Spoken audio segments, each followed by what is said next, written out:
Seorang tentara gadungan Muslianto 50 tahun warga Jalan Pintu Air 4 Kelurahan Kuala Bekala Kecamatan Medan Johor dijebloskan ke sel tahanan Polrestabes Medan.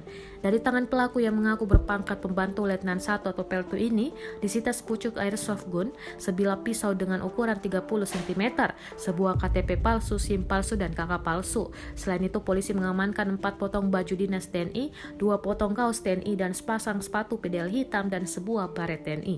Kasat Reskrim Polrestabes Medan Kompol Martua Syatobing mengatakan pelaku dijerat tindak pidana membawa dan menyimpan senjata tajam atau menempatkan keterangan palsu ke dalam akte autentik. Ia menuturkan Muslianto menggunakan identitas sebagai prajurit TNI AD selama 12 tahun terakhir. Kedok Muslianto akhirnya terbongkar setelah seorang babinsa mencurigai gerak-gerik Muslianto yang kemudian diproses di lingkup TNI dan diserahkan kepada Polrestabes Medan. Lebih lanjut, dia menguraikan kronologi penangkapan tentara gadungan tersebut. Pada Kamis 30 Juli 2020, sekitar pukul 18.30 waktu Indonesia Barat di Jalan Luku, Kelurahan Kuala Bekala, Kecamatan Medan Johor, tersangka Muslianto sedang dalam perjalanan hendak ke Jalan Binja. Di tengah jalan, Muslianto yang mengenakan seragam TNI diberhentikan oleh Serka Hotman Purba.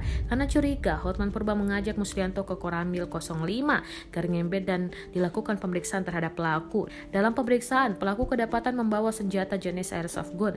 Bukan hanya itu, terdapat KTP, SIM serta kakak pelaku juga sudah dipalsukan. Hotman Purba kemudian membawa pelaku ke Polrestabes Medan guna dilakukan pemeriksaan lebih lanjut.